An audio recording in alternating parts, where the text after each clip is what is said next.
క్రీస్తు హల్లెలూయా. ప్రభువులో మీ రక్షకుడైన యేసుక్రీస్తు వారి శ్రేష్టమైన నామములో అందరికీ నా హృదయపూర్వక వందనాలు తెలియజేస్తున్నాను. అందరికీ వందనాలు. అందరూ బాగున్నారండి? సరే, వందనాలు తప్పని చెప్పండి. బాగున్నారండి? దేవునికి స్తోత్రం. నాకు ఈ సమయాన్ని ఇచ్చినటువంటి ప్రజలు వందనాలు తెలియజేస్తున్నాను. త్వరగా మన వాక్య ధ్యానం ఆది కాండము 22వ అధ్యాయం 18వ వచనం. ఆది కాండము 22వ అధ్యాయం 18వ వచనం. మరియు నీవు నా మాట వినినందున భూలోకములోని జనములన్నీ నీ సంతానము వలన ఆశీర్వదించబడును అని నా తోడకి ప్రమాణం చేసినానని యెహోవా సెలవిచ్చెను. దేవుడి మాటను దీవించును గాక. ఆమె చదవబడినటువంటి వాక్య భాగంలో అబ్రహాముతో చేసినటువంటి శ్రేష్టమైన వాగ్దానాన్ని మనం ఇక్కడ చూస్తూ ఉన్నాం. ఈ వాగ్దానంలో ప్రభు సెలవిస్తున్న మాట ఏంటంటే, శ్రద్ధగా భూలోకములోని జనములన్నీ నీ సంతానము వలన ఆశీర్వదించబడును. సాధ్యమేనా? మనం పెద్ద ఆలోచన చేస్తే, నీ వలన నీ ఇల్లు ఆశీర్వదించబడుతుందంటే నమ్మసక్యం. నీ వలన నీ బంధువులు ఆశీర్వదించబడతారంటే కాస్తంత. నీ వలన నీ ఊరు ఆశీర్వదించబడుతుందంటే పర్వాలేదు. నీ వలన నీ మండలం ఆశీర్వదించబడుతుందంటే కొంచెం ఆలోచన చేయాలి. అలాంటిది ప్రభు ఇక్కడ అన్నాడు, నీ సంతానం వలన నీ ఊరు కాదు, నీ కుటుంబము కాదు, నీ బంధువులు కాదు, ఈ భూమి మీద ఉన్నటువంటి జనములన్నీ. సాధ్యమేనా? సాధ్యమేనా? ఒకంత నమ్మసత్యం కానటువంటి మాట ప్రభు ఇక్కడ అబ్రహాముతో మాట్లాడుతూ ఉన్నప్పటికీ మాట ఇస్తున్నవాడు. ఇర్మియా గ్రంథంలో 33వ అధ్యాయం 2వ వచనంలో రాయబడి ఉంటుంది, మాట నెరవేర్చు యెహోవా స్థిరపరచవలనని దానిని ఇచ్చినవాడు. దేవునికి స్తోత్రం. హల్లెలూయా. స్థిరపరచడానికి ఆ మాటలు ఇచ్చాడు కానీ ఆయన ఊరికే మాట ఎక్కడ కూడా ఇవ్వలేదు. ఒక శ్రేష్టమైన వాగ్దానాన్ని అబ్రహాముకి దేవుడు ఇస్తూ ఉన్నాడు. నీ వలన ఈ భూలోకములో ఉన్న జనములన్నీ ఏం చేయబడతాయంట? ఆశీర్వదించబడతాయి అని ప్రభు చక్కగా మాట్లాడుతూ ఉన్నాడు. అయితే ఈ వాగ్దానం నెరవేర్చబడాలి అంటే ఈ వాగ్దానం అంత సింపుల్ అయింది కాదు. ఈ వాగ్దానం అంత చాలా తేలికైంది మాత్రం కూడా చాలా కష్టమైనది. ఈ వాగ్దానం చాలా బరువైనటువంటిది నేను చెప్తాను. ఈ వాగ్దానం నేననే మాట ఏంటో తెలుసా? ప్రభు చేసిన వాగ్దానాల్లో రాత్రి చెప్పుకున్న వాగ్దానాన్ని కాస్త పక్కన పెడితే ఇహలోక సంబంధమైనటువంటి వాగ్దానాలు మనం చూస్తున్నట్లయితే ఈ వాగ్దానాన్నిటిలో కూడా ఒక పెద్దది, శ్రేష్టమైనది, యోగ్యమైనది ఈ వాగ్దానం ఏంటంటే, నీ సంతానమును బట్టి భూలోకములో ఉన్న జనములన్నిటిని నేను ఆశీర్వదిస్తాను. ఈ వాగ్దానం పెద్దది అని చెప్పడంలో, ఈ వాగ్దానము కష్టమైనది అని చెప్పడంలో ఏమాత్రం కూడా ఆలోచన చేయవలసిన పని లేదు. అయితే ఈ వాగ్దానం నెరవేర్చబడి నిమిత్తము అబ్రహాము చాలా పర్యాయాలు దేవుని మాటకు లోబడి నడవవలసి వచ్చింది. చాలా సందర్భాల్లో మనం కూడా ఏం చేస్తామంటే, దేవుని మాటలు వింటా ఉన్నప్పుడు అప్పుడప్పుడు తప్పటడుగులు వేస్తూ ఉంటాం. అబ్రహాము కూడా అలాంటి తప్పటడుగులు కొన్ని వేశాడు. చూడండి 13వ అధ్యాయం మొదటి వచనాన్ని మనం చదివితే, అబ్రాము తనకు కలిగిన సమస్తమును తన భార్యను తనతో కూడా లోతును వెంటబెట్టుకుని ఐగుప్తులో నుండి నెగేబునకు వెళ్ళెను. దేవునికి స్తోత్రం. చాలా ఒక పొరపాటు అబ్రాము చేసిన పొరపాటు ఏంటో తెలుసా? బైబిల్ గ్రంథంలో దేవాది దేవుడు కూడా ఇచ్చినటువంటి కొన్ని ఆజ్ఞలలో ఇశ్రాయేలు ప్రజలకు చెప్పనివ్వండి, తన భక్తులకు చెప్పనివ్వండి, చెప్పినటువంటి మాటలు ఒక అద్భుతమైనటువంటి మాట. లేదంటే వీరు పొరపాటు చేయడం వల్ల ప్రభు దగ్గర నుండి వచ్చినటువంటి మాట ఏంటంటే, మీరు ఐగుప్తులో ఉన్నారు, అక్కడ నుండి బయటికి రండి. ఎవరు చెప్తూ వచ్చాడండి? మీరు ఎక్కడ ఉన్నారు? ఐగుప్తులో ఉన్నారు, అక్కడ నుండి బయటికి రండి. మొత్తం కొన్ని వాక్యాలను మనం చూద్దాం. చూడండి వచనాలు. ద్వితీయోపదేశకాండం 16వ అధ్యాయం 1వ వచనాన్ని చదవండి.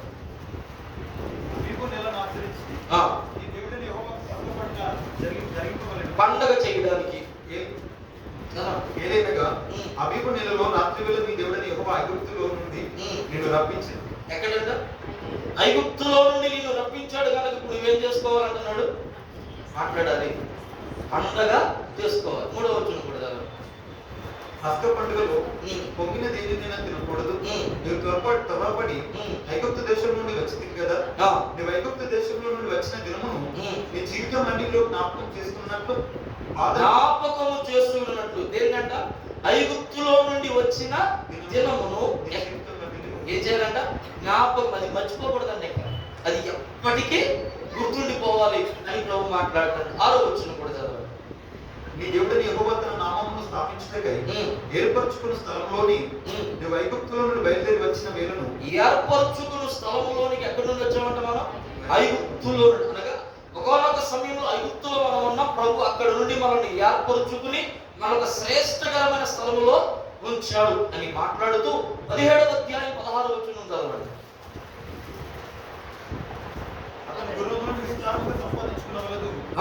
సంపాదించుకోకూడదు.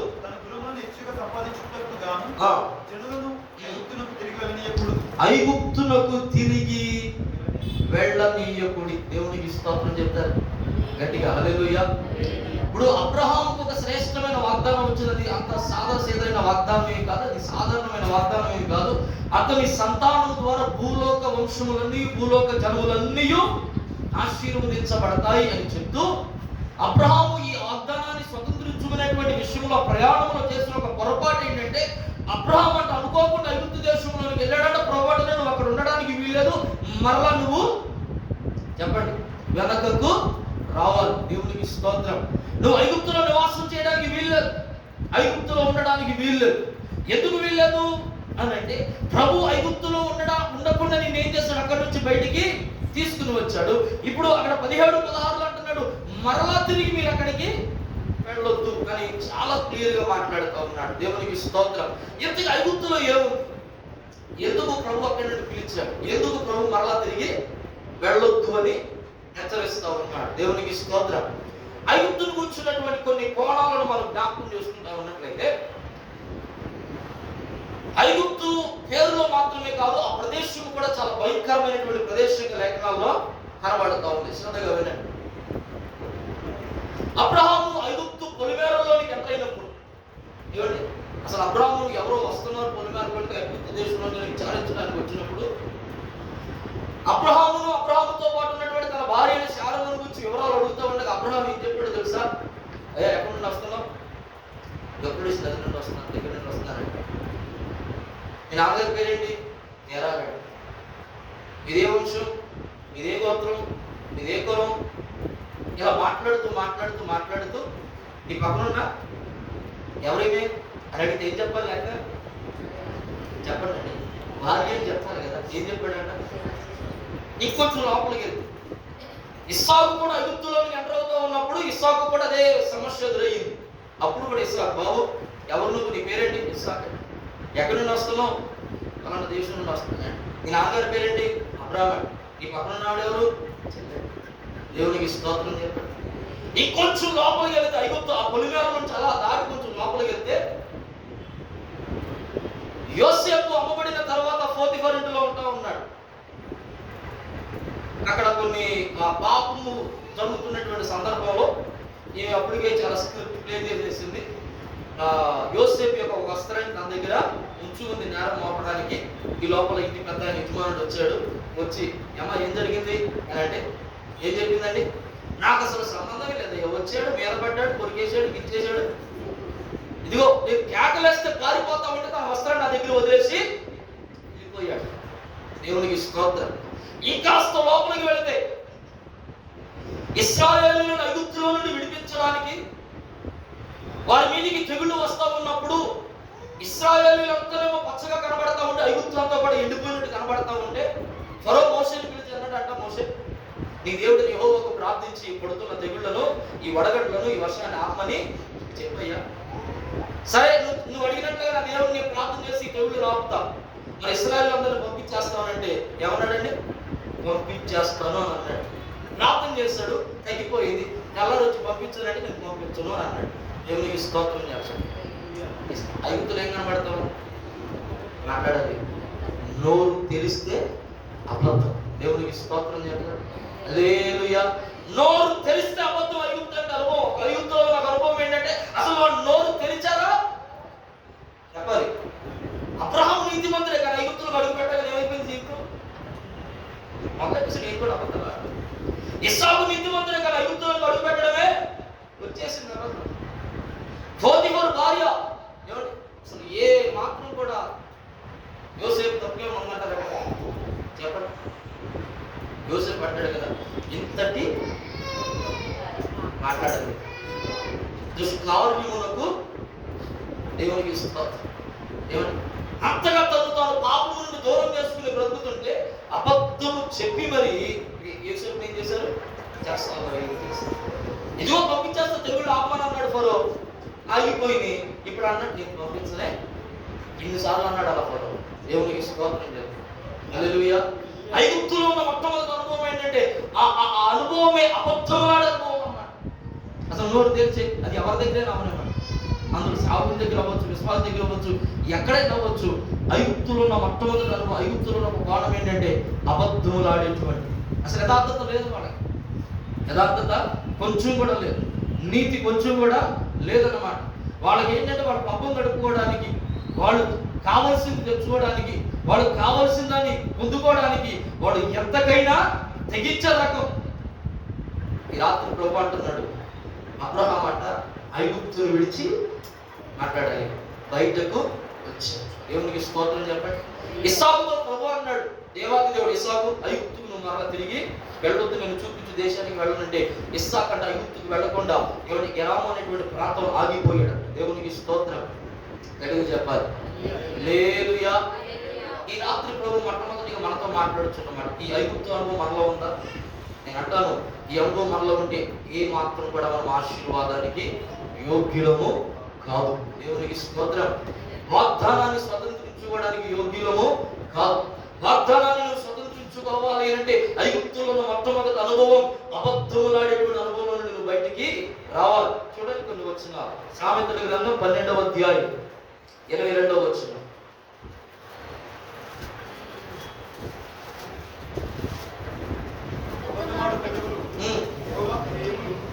అబద్ధములాడు పెదవులు ఏంటంటే చెప్పండి, యెహోవాకు ప్రభుకి ఇష్టం ఉండమంటాడు. నువ్వు అబద్ధం ఆడుతూ ఉంటే దేవునికి ఇష్టం ఉండవు. దేవునికి ఇష్టడుగా నువ్వు లేవంటే నీలో ఏమి లేనట్టు, విశ్వాసం అసలు లేనట్టు. నేను అంటాను, అసలు విశ్వాసం ఉంటే అబద్ధం ఎందుకు వచ్చింది? అబద్ధం అంటే దేవునికి ఏం చేస్తుందంటే మనను హేయులుగా మారుస్తూ కట్టాడు. ఎవరు చదవండి అలాగే 10:18 10వ అధ్యాయం 18వ వచనం.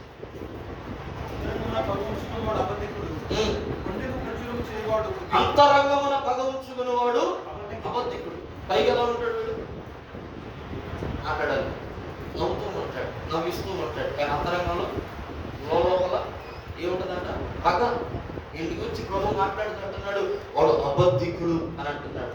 1వ యోహాను పత్రిక 2వ అధ్యాయం 4వ వచనం. 1వ యోహాను పత్రిక 2వ అధ్యాయం 4వ వచనం.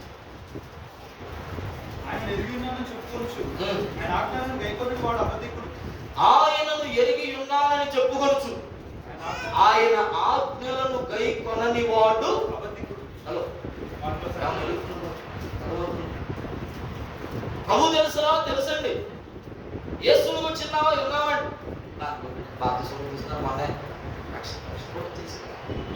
కానీ ఆయన ఆజ్ఞలను మనం ఏం చేయట్లేదంట, ప్రభు అన్నాడు నీవు అబద్ధికుడు. ఎవరు అంట? అబద్ధికుడు. ఇంతకు అబద్ధికుడు గురించి ఏమంటున్నాడు చూడండి. ప్రకటన గ్రంథం 21వ అధ్యాయం 8వ వచనం. ప్రకటన గ్రంథం 21వ అధ్యాయం 8వ వచనం.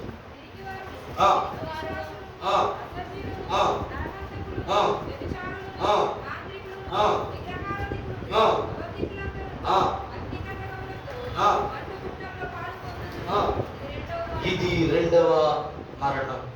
అబద్ధికులంతా ఎక్కడికి వెళ్ళిపోతారంట? అబద్ధికులంతా ఎక్కడికి వెళ్ళిపోతారంట? ఆరని అగ్నిగుండములోనికి వెళ్ళిపోతా ఉన్నారు. అందుకని ఐగుప్తు మీదకి అన్ని రకాలైన తెగుళ్ళు వచ్చాయి. ఈ రాత్రి ప్రభు అంటున్నాడు, ఐగుప్తులో ఉన్న మొట్టమొదటి అనుభవం నోరు తెరిస్తే అబద్ధాలనేటువంటి అనుభవం, యథార్థత లేనటువంటి జీవితం, నీతి లేనటువంటి జీవితం, దేవుని కొరకే నిలవబడలేనటువంటి జీవితాన్ని కనుక నువ్వు కలిగి ఉంటే ఈ రాత్రి ప్రభు నీ కొరకు నరకం సిద్ధంగా డౌట్. రెండవ మరణాన్ని నువ్వు ఖచ్చితంగా పొందుకుంటావు, నాకు అసలు డౌటే లేదు. దేవునికి స్తోత్రం చెప్పండి. ఒకవేళ అలాంటి స్థితులు కనుక ఉంటే ఏమంటే ఇక్కడేమో కానీ మా పల్లెటూళ్ళు అయితే బాగా ఆడతారు. ఏమంటే అబద్ధాలు మామూలుగా ఉండవు. ఏంటో మా ప్రార్థనకు రాలేదంటే అసలు అప్పుడప్పుడు అనిపించింది, వీళ్ళని అడిగి అబద్ధాలు ఆడించడం కన్నా అడగకుండా ఉండడం మేలు అని. దేవునికి స్తోత్రం. వాళ్ళకి మేలు, మనకి. నేను అనుకుంటాను, నేను అడిగి వాళ్ళకి అబద్ధం ఆడించి ఆ పాపంలో సగం పాపం నాకెందుకు? దేవునికి స్తోత్రం చెప్పండి. నేను ఎప్పుడు అసలు నోరు తెరిస్తే చాలండి, అసలు నిజమనేది బయటికే రాదు. వాళ్ళు వెళ్ళేది ఏదో పని మీద. ఇంకా చెప్పాలి అంటే బ్యాంక్ లోన్ పని మీదో, లేదంటే ఆ లోన్ తెచ్చుకోవడానికి, ఈ లోన్ తెచ్చుకోవడానికి వెళ్తారు. ప్రార్థన రాలేదు ఏంటని అడిగితే కాలు నొప్పో కడుపు నొప్పో ఈ తలనొప్పి ఏదో చెప్తా ఉంటారు. నేను లోన్ తెచ్చుకున్నట్టు మళ్ళీ అదే మాట. దేవునికి స్తోత్రం చెప్పండి గట్టిగా. హల్లెలూయా, హల్లెలూయా.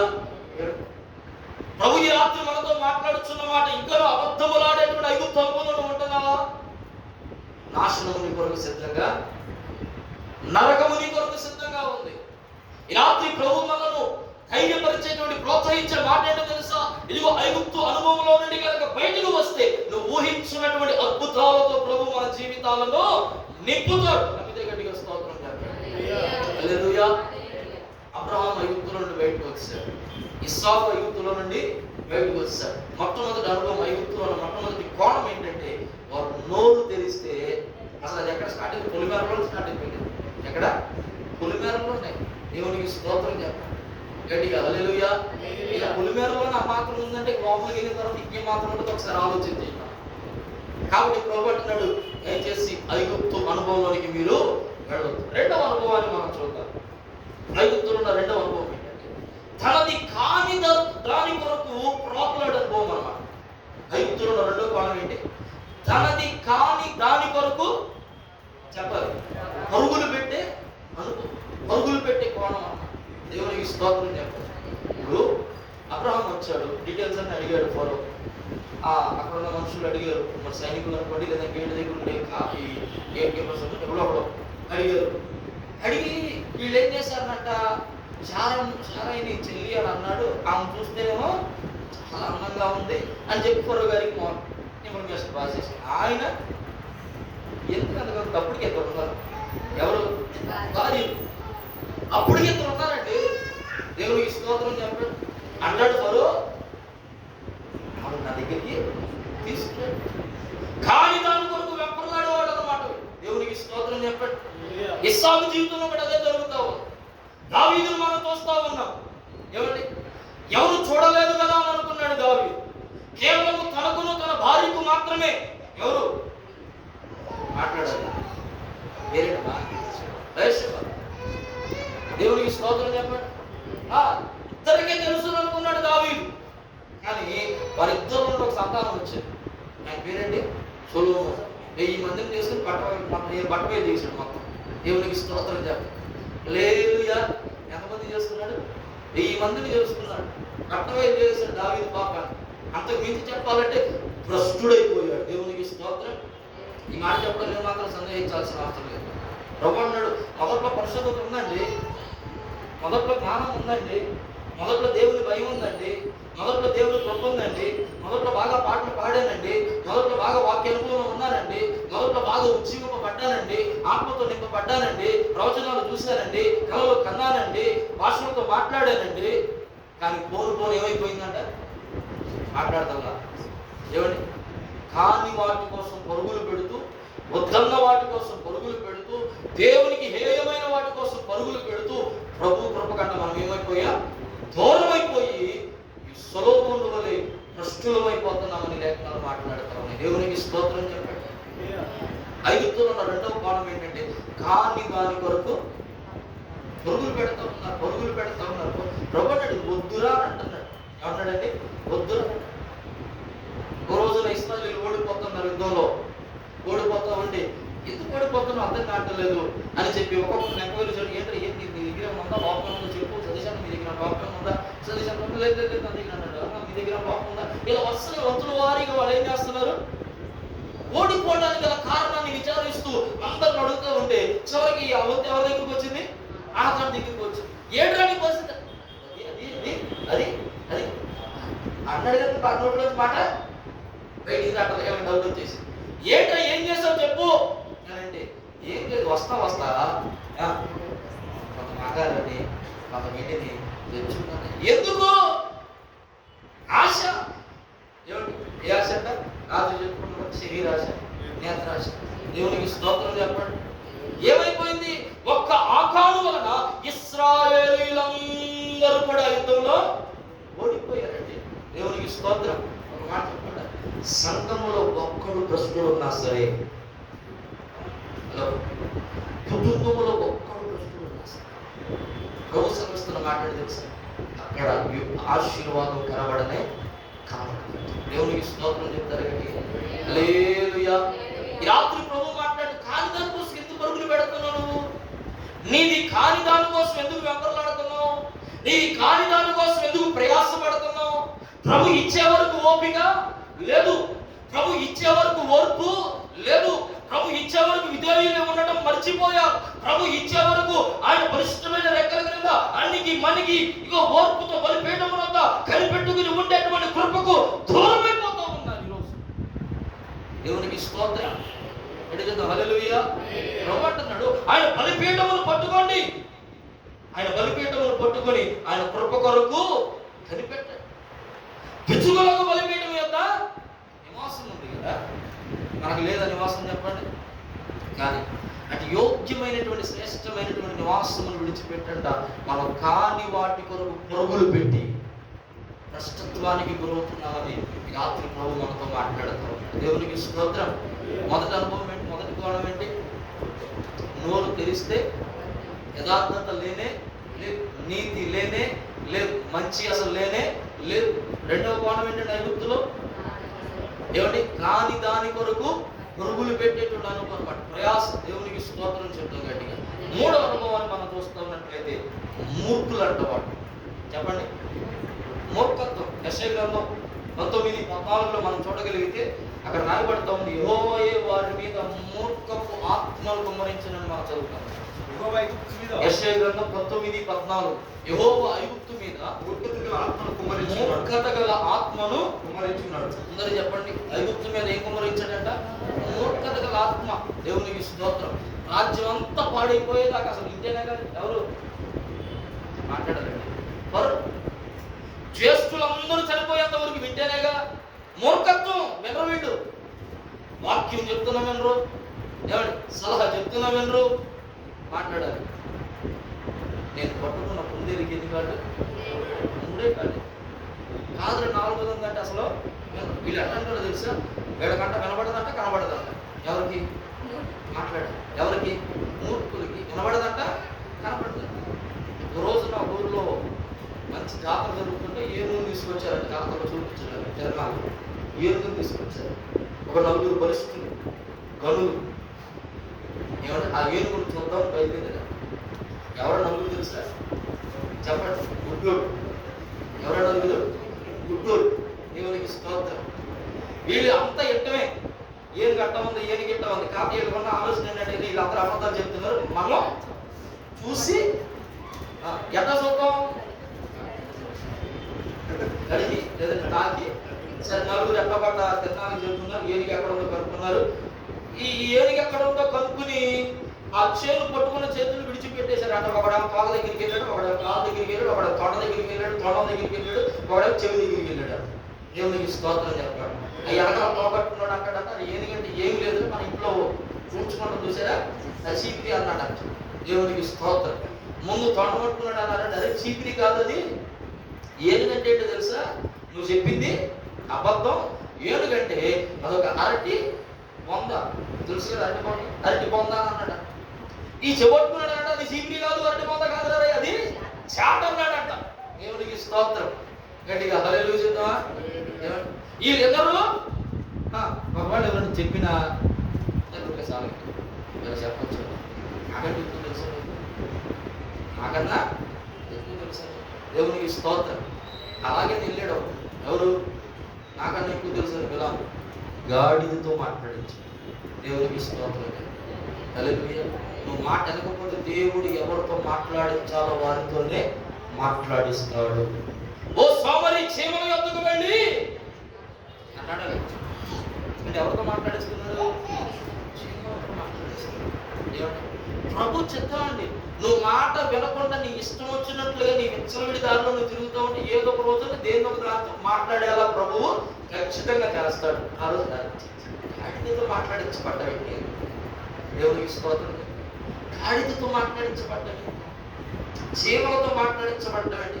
ఒకే ఆలోచన చేస్తే ఇంత శ్రేష్ఠమైనటువంటి మనము, ఇంత ఘనత కలిగినటువంటి మనము, ఆయన స్వరూపములో సృష్టించబడ్డటువంటి మనము ఏమండి ఇంకా మాట్లాడాలంటే వాటికంటే మీరు శ్రేష్ఠులు కారా అని మత్తయి సువార్తలో సంబోధించబడినటువంటి మనము వాటితో మాట్లాడించబడతామంటే కాస్త సిగ్గుతో తలదించుకోవాల్సిన విషయం.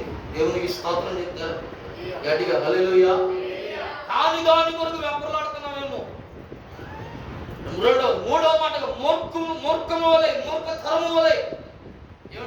మూర్ఖతరము వలె ఎవరేది చెప్పినా చెప్పండి, రక్షణ గురించి ఎన్నిసార్లు మాట్లాడాలి?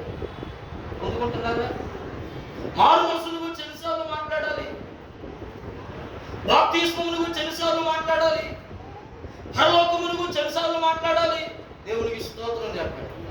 ఈ మధ్య చెప్పినప్పుడు గతంలో కూడా మళ్ళీ ఈ సాతాను అనుచరులు అందరూ కూడా కలిసి మీటింగ్ వేసారంట. తెలుసా మీకు? వాళ్ళకి మన అడ్డ మీటింగ్లు పెట్టుకుని వాళ్ళకి మీటింగ్లు ఎవరినంట పాడు చేయాలి, ఎవరినంట నాశనం చేయాలి, ఎవరిని కష్టంతో పాత్రతో నింపాలి. సరే అందరూ కూడుకున్న తర్వాత ఉండేసారంట క్రైస్తవం బాగా పెరిగిపోతున్నారు, యేసుని అంగీకరించినట్టు పెరిగిపోతున్నారు. ఎక్కడ చూసినా మారు మనసు రక్షణ ఉన్నారు, సత్యం యథార్థత నీతి అంటారు.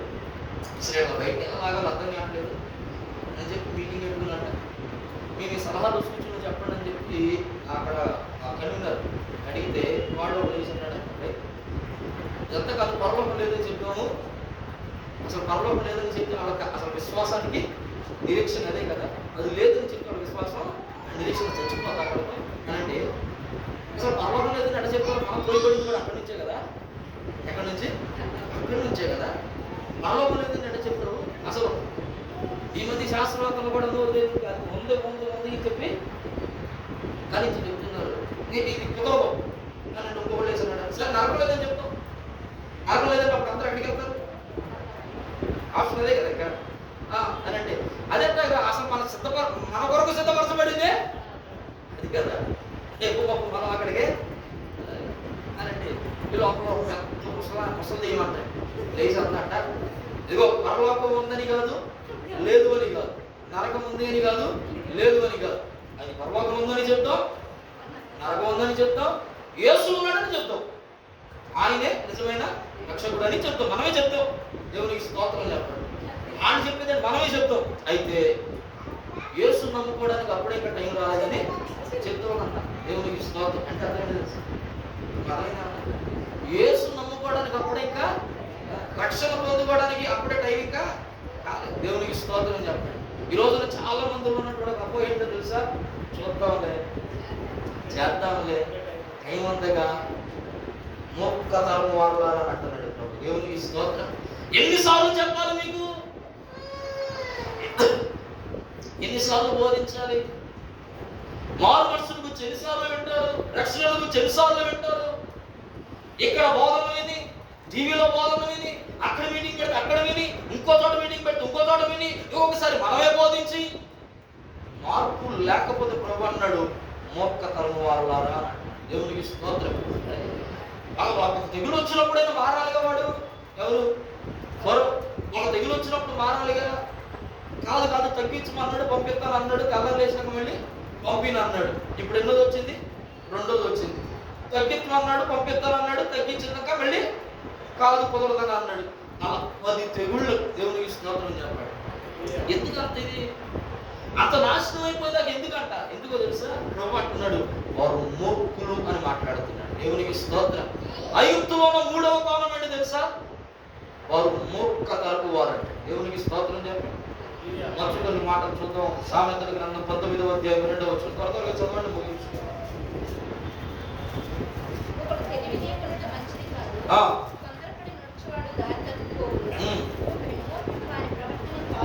ఒకరి మూర్ఖత వారిని ప్రవర్తనను మారు చేయు. నాకు సంగతులు చెప్పండి. ఒకని మూర్ఖత, అందరూ చెప్పండి, ఒకని మూర్ఖత వాని ప్రవర్తనను తారుమారు చేయును. మానవుడు ఏంటంటే అయిపోయావు, ఇప్పుడైపోయాడు. దేవునికి స్తోత్రం. 7 దాకా మాట్లాడినాడండి. ఎప్పుడు దాకా? 7 దాకా మాట్లాడినాడు. అక్కడి నుంచి మాట్లాడలేదు ఇంకా. ఎందుకని? మూర్ఖులైపోతున్నా. దేవునికి స్తోత్రం చెప్పు గట్టిగా హల్లెలూయా. 10వ తరగతి వరకు బాగా ఉన్నాడండి మా అబ్బాయి. ఆ 10వ తరగతి అయిపోయింది, అసలు ఏమైందో తెలియదు కానీ అసలు మాటే భయం అసలు లేదు, ఆడిపోయాడు. కారణం ఏంటి తెలుసా? మూర్ఖత్వము ఏం చేస్తూ ఉందంట? వాటి ప్రవర్తనను చేస్తూ ఉంది. ఈ రాత్రి ప్రభు ఒకవేళ నీ ప్రవర్తనలో ఏదైనా మార్పు కనబడుతుందేమో ప్రభు అంటున్నాడు, ఆ మార్పు లోక సంబంధమైనదైతే నువ్వు మూర్ఖతలో ఉన్నావని అర్థం చేసుకోవాలని ఈ రాత్రి ప్రభు జ్ఞాపకం చేస్తున్నాడు. చూడండి, అలాగే ఇర్మియా గ్రంథం 9:14.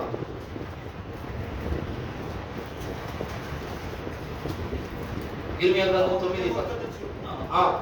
జరిగించుటకై తమ పితరులు తమకు నేర్పినట్లు బయలుదేవతలను అనుసరించుచున్నారు కనుకనే మన దేశం పాడైపోయింది. ఏమైపోయిందంటే మూర్ఖత్వం ఏం చేస్తాడు మనల్ని? మూర్ఖత్వం మనల్ని ఏం చేస్తుందంట?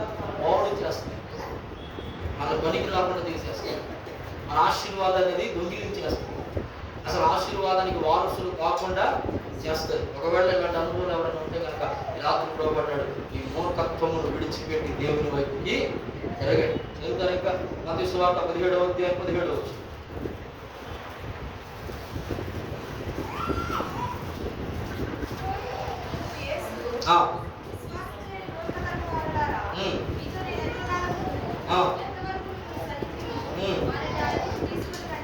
దేవునికి స్తోత్రం చేద్దాం. ఏమంటాడండి? ఎవరంటే వీళ్ళు? దేవునికి స్తోత్రం చేద్దాం. అందుకు విశ్వాసము లేని ఈ మూర్ఖత్వం కలిగిన వాళ్ళు ఏమన్నారు? ఇంకా కార్యాలయం దొరుకుతాయి. విశ్వాసం లేని కార్యాలయం దొరుకుతుంది. విశ్వాసం లేకుండా ఉండడానికి కారణం ఏంటో తెలుసా? వాడు అంటాడు, దేవుడు ఎక్కడ ఉన్నాడంటే, ఏమంటాడు? దేవుడు ఎక్కడ ఉన్నాడు? వాడు ఎక్కడ ఉన్నాడు? అక్కడ ఉంటాడు. దేవునికి స్తోత్రం చెప్పాడు. మనం ఆశీర్వదించబడాలి అంటే మనది అనే దానికి పక్కన పెట్టి మాటలో మాట సందర్భం వచ్చింది కానీ జ్ఞాపకం చేస్తా ఉన్నా. బలిపీఠము మీద పెట్టబడేటువంటి బలి పశువులో ఆ బలి పశువు అర్పించబడడానికి 4 నిమిషాలు ఉంటాయి. ఆ బలి పశువును బలిపీఠం మీదకి తీసుకురావడానికి 4 నిమిషాలు, లేదంటే 4 విషయాలు, 4 స్టెప్స్ కింద ఆ బలి పశువు కావాలన్నమాట. ఒకటి నరకబడుట, 2 వలవబడుట,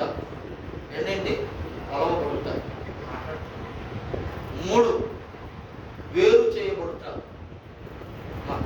1 నరకబడుట, 2 వలవబడుట, 3 వేరు చేయబడుట, 4 ముక్కలుగా చేయబడి బలిపీఠం మీదకి తీసుకుంటారు.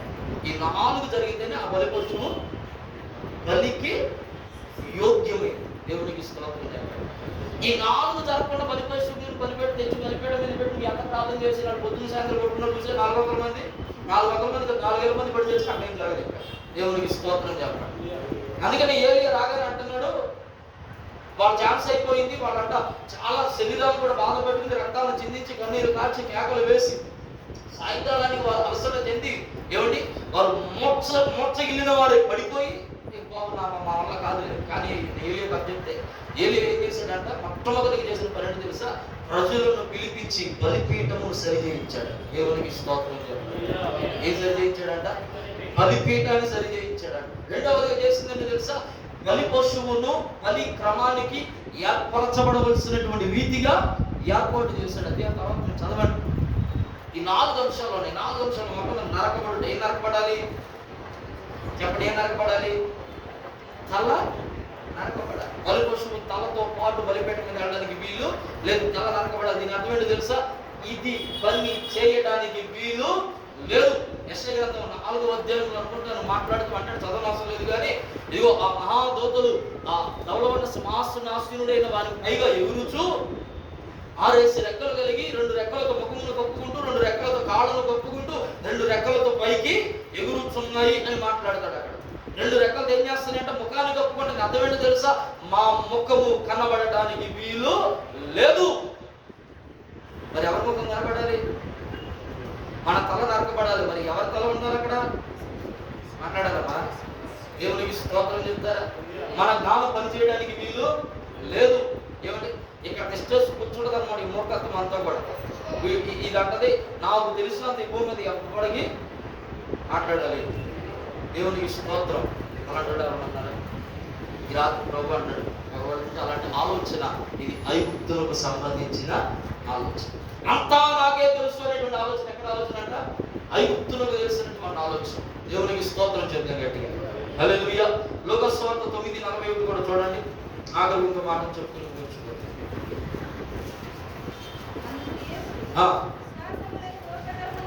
విశ్వాసము లేని మూర్ఖ కర్మవారు నేను ఎంతకాలము మీతో కూడా దేవునికి స్తోత్రం. మూర్ఖత్వాన్ని విడిచిపెట్టడం, అబద్ధాలాడటం విడిచిపెట్టడం, ప్రభు వద్దన్న దాని కొరకు పురుగులు పెట్టడం విడిచిపెట్టడం. కానీ ఎవరు కావాలంట? మాట్లాడు, ఎవరు కావాలంట? ఇగో వాళ్ళు అన్నారంట, ఏమంటున్నారు? మా తిండి మేమే తింటాం, మా వస్త్రాలు మేమే కట్టుకుంటాం, మాకు నచ్చినట్టుగా మేము జీవిస్తాం, మాకు నచ్చిన మార్గంలో మేము వెళతాం, కానీ నీ పేరు మాకు మాట్లాడారు. నీ పేరు మాకు క్రైస్తవులు అని పేరు పెట్టుకున్నాం, కానీ చెప్పండి చేసేవన్నీ కూడా దేవునికి స్తోత్రం. విడిచిపెట్టాలి. విడిచిపెడితే వాగ్దానాన్ని నువ్వు స్వతంత్రించుకో. విడిచిపెడితే వాగ్దాన భూమిలోనికి నీవు అడుగు పెడతావు. రాత్రి ప్రభు జ్ఞాపకం చేస్తున్నమాట. ఇంకెంతకాలం ఐగుప్తు అనుభవాల్లోనే ఉంటావు? ఇంకెంతకాలం ఐగుప్తు అనుభవాల్లోనే గడుపుతూ ప్రభు ఆశీర్వాదం రావట్లేదని ప్రభు మీద నిందేస్తావు? ఇంకెంతకాలం ఐగుప్తు అనుభవాలతోనే కాలని అలా తోసుకుని వెళ్ళిపోతూ వెళ్ళిపోతూ వెళ్ళిపోతూ నేనంటే నా పరిస్థితి ఇంకేం చెప్పనంటారు? దేవుడు కూడా నన్ను చూసి జారి పట్టలేదు. దేవునికి స్తోత్రం చెప్పు. ఎవరు జారి పట్టలేదంటే దేవుడు కూడా జారి పట్టలేదంట. ఆయన పేరే జారిపడే.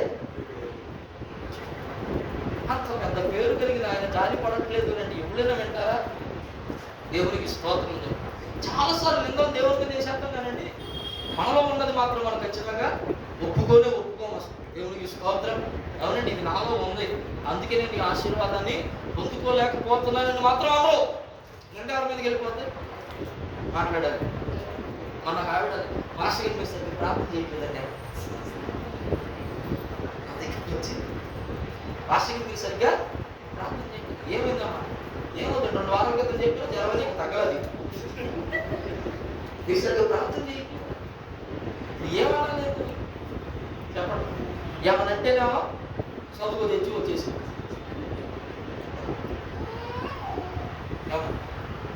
రోడ్డు తెచ్చి వచ్చేసి ఏమన్నా గద్దిద్దామనంటే, ఏమన్నా సరి చేయడానికి ఒక మాట మాట్లాడదామనంటే చెప్పండి. దేవునికి స్తోత్రం చెప్పండి గట్టిగా. హల్లెలూయా. రాత్రి ప్రభు మనతో విడిచిపెట్టకుండా ఎలా జరుగుతాయి కార్యాలు? విడిచిపెట్టకుండా ఎలా స్వతంత్రించుకోగలవు? ఇదిగో చాలా మంది ఐగుప్తు అనుభవాల్లో ఉంటా ఉన్నారంటే. 3 అనుభవాలు ఇంకా చెప్పడానికి చాలా ఉంటాయి కానీ టైం అయిపోయింది. మొదటి అనుభవం ఏంటి? నోరు తెరిస్తే అబద్ధాలు అంటారు. నోరు తెరిస్తే అది ఇది చాలా ప్రాముఖ్యం అన్నమాట. పొలిమేరలోనే మొదలైపోయింది. ఇంకా లోతులకు వెళ్ళేసరికి ఎలా ఉంటుంది? అబ్రహాము తమ్ముడు ఉన్నాడు లోతు, చూస్తా ఉన్నాడంట. అబ్రహాం అన్నాడంట, నచ్చింది కోరుకోవాలంటే మాటలో చెప్పాలి అంటే లోతును తీసుకొచ్చింది అబ్రహామే కదా. కొట్టు బట్టలతో అంతగా ఆశీర్వదించబడ్డానికి కారణం ఎవరు?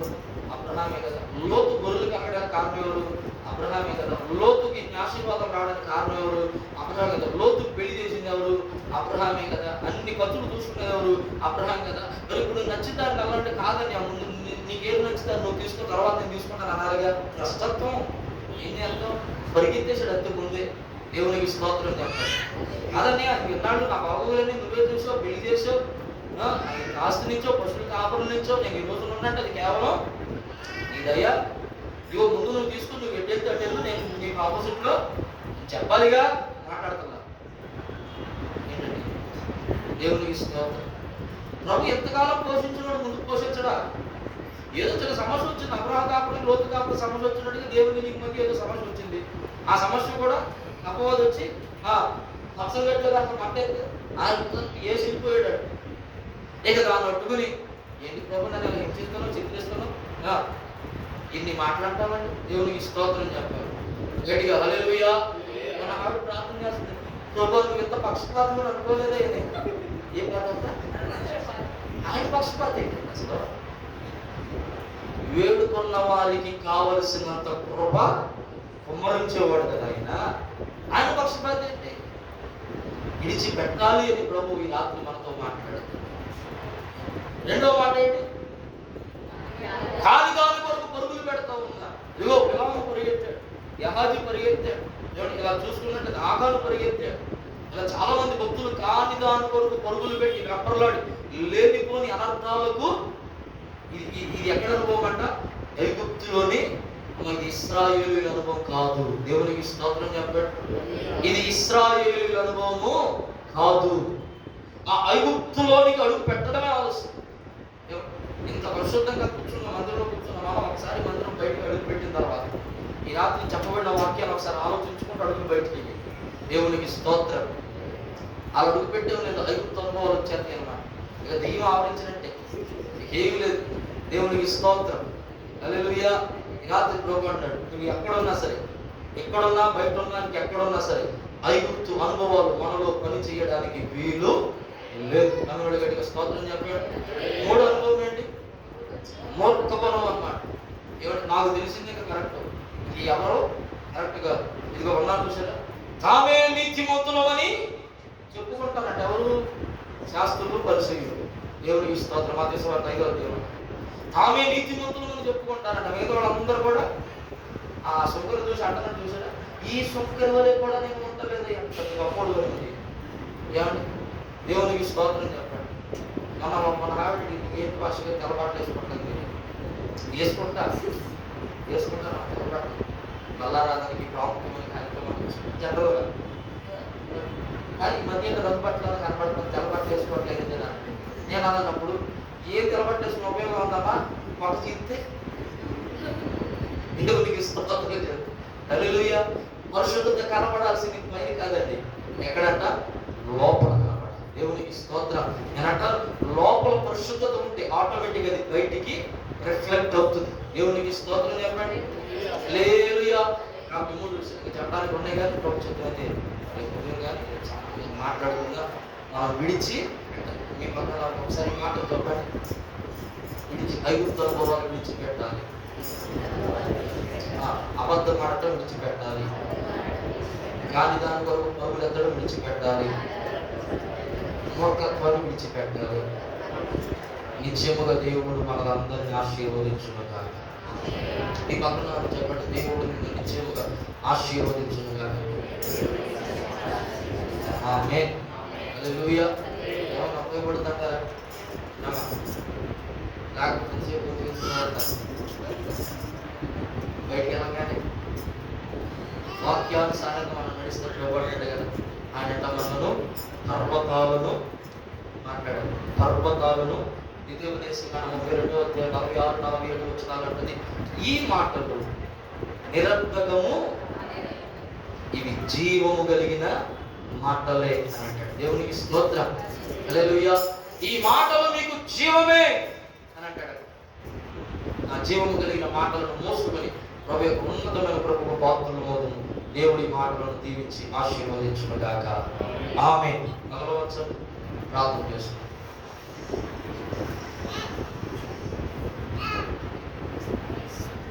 ప్రేమ గల తండ్రి, దయగలిగిన రాజని అపారమైన ప్రేమను బట్టి, కృపను బట్టి స్తోత్రం. ఈ రాత్రి గత సమయంలో శ్రేష్టమైన మాటలను మనం దయచేస్తాను. ఎవరి కాలంలో ఉన్నా అబ్రహాము అయినా పిలుపును అందుకున్నప్పుడు అలా ప్రయాణంలో వెళుతూనే ఒకనొక సందర్భంలో వెళ్ళకూడని ప్రాంతంలో పెట్టారు. అక్కడ జరిగిన పరిస్థితులన్నిటి దృష్ట్యా అబ్రహాము మరలా వెళ్ళి చేసేదాన్ని ఎక్కడాలని చదువుతున్నాడు. ఇస్సాకుతో మీరు డైరెక్ట్గా చెప్పారైనా మీరు ఐగుప్తుకి వెళ్ళవద్దు.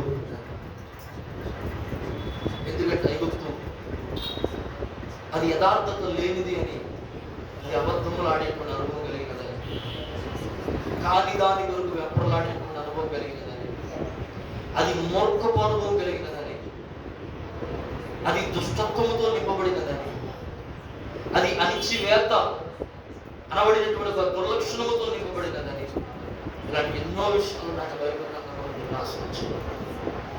అందుకే నేనేమో అబ్రహామును మీరు వెంటనే వెనుదిరిగి రమ్మన్నారు, ఇస్సాకును వెనుదిరిగి రమ్మన్నారు. వెనుదిరిగి వచ్చిన వారు మరలా తిరిగి వెళ్ళకూడదు అని కూడా వాగ్దానం ఇచ్చారు, రాత్రి ఇచ్చారు. ఈ రాత్రి ప్రభు మాతో మాట్లాడేటప్పుడు ఒకవేళ మాలో ఎవరైనా అలాంటి అనుభవాల్లో కనుక ఉంటే, ఐగుప్తు అనుభవాలు ఏవైనా మాలో పనిచేస్తా ఉన్నట్లయితే, ఐగుప్తు అనుభవాలు అయినా ఏ విటమినైనా తండ్రి వాటి ప్రభావం చూపిస్తున్నట్లయితే, నిశ్చయముగా ఈ రాత్రి వినిన మాటలను బట్టి, వారు ప్రార్థిస్తున్న అనుభవాన్ని బట్టి యేసు నామములో విడుదల కలుగునుగా కని ప్రార్థిస్తున్నారు. ఐగుప్తు అనుభవాలన్నీ యేసు నామములో దూరమై పోవునుగా కని ప్రార్థిస్తున్నారు. వాటిని విసర్జించుదుముగా కని ప్రార్థిస్తున్నారు. వాటి నుండి పారిపోదుముగా కని ప్రార్థిస్తున్నారు. వాటి నుండి దూరమవుదుముగా కని ప్రార్థిస్తున్నారు. శ్రేష్టమైన నీ సన్నిధిలోనికి మేము పరుగులు పెట్టుకుని వచ్చుదుముగా కని ప్రార్థిస్తున్నారు. సహాయం ఉదయించండి. నిజమే, వాటిని విడిచిపెట్టడం ఎంత మాకు కష్టమైన పనే, కానీ నీ సహాయం ఉంటుందని మేము ఖచ్చితంగా వాటిని విడిచిపెట్టగలం ప్రభు. కనుక నాటి ప్రభుత్వ మమ్మల్ని బలపరచండి. విడిచిపెట్టిన ఆయన నీ శ్రేష్టమైన వాగ్దానాన్ని స్వతంత్రించుకునే కృప నాకు ఇవ్వండి. విడిచిపెట్టిన శ్రేష్టమైన వాగ్దానములకు పాత్రులయ్యే కృపను మాకు దయచేయండి. విడిచిపెట్టి శ్రేష్టమైన కృపకు ఆయన పాత్రులమయ్యే ఆ భాగ్యమును మాకు దయచేయండి. ఆయన మీరు మాట్లాడుతూ ఉన్నారు, విడిచిపెట్టని వారి కొరకు నాశనము సిద్ధంగా ఉంది, ఉగ్రత సిద్ధంగా ఉంది, రెండవ మరణము సిద్ధంగా ఉంది, ఆహారము సిద్ధంగా ఉంది, అక్కడ పురుగు చావదు, అగ్ని మారదు అని మాట్లాడుతూ ఉన్నారు. నాయన వాటి గొప్ప శ్రమలోనికి, ఆ మహాభయంకరమైన ఉగ్రతలోనికి మేము వెళ్లకుండా ఇప్పుడే ఈ రాత్రి నాయన ఐగుప్తు అనుభవాలను విడిచిపెట్టడానికి సహాయం దయచేయండి. ఈ రాత్రి సన్నిధిలో తీర్మానం చేసుకుంటున్నాం, నీ పాదములను పట్టుకుని నాయన, ఇదిగో ఈ రాత్రి నీతో ఒక ప్రమాణము చేస్తా ఉన్నాము నాయన, ఈ రాత్రి నీతో ఒక నిబంధన చేస్తా ఉన్నాము నాయన. విడిచిపెట్టిన ఐగుప్తు అనుభవాల్లోనికి మరలా తిరిగి వెళ్ళము నాయన, మరలా తిరిగి వెళ్ళము నాయన, మరలా వెనుకకు తిరిగి చూడము నాయన. వెనుకకు తిరిగి చూచి లోతు భార్య పుస్తకం అయిపోయిందని మాట్లాడుతూ ఉన్నారు కదా.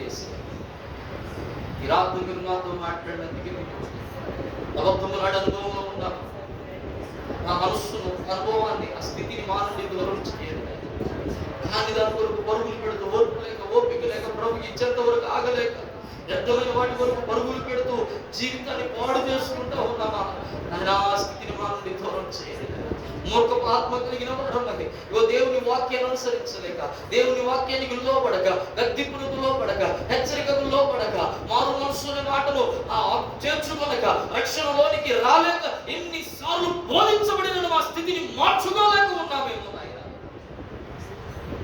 రాత్రి మీరు దర్శించండి, స్థితి నుండి మాకు విడుదల కలిగించండి, సహాయం చేసి నడిపించండి, బలపరచండి.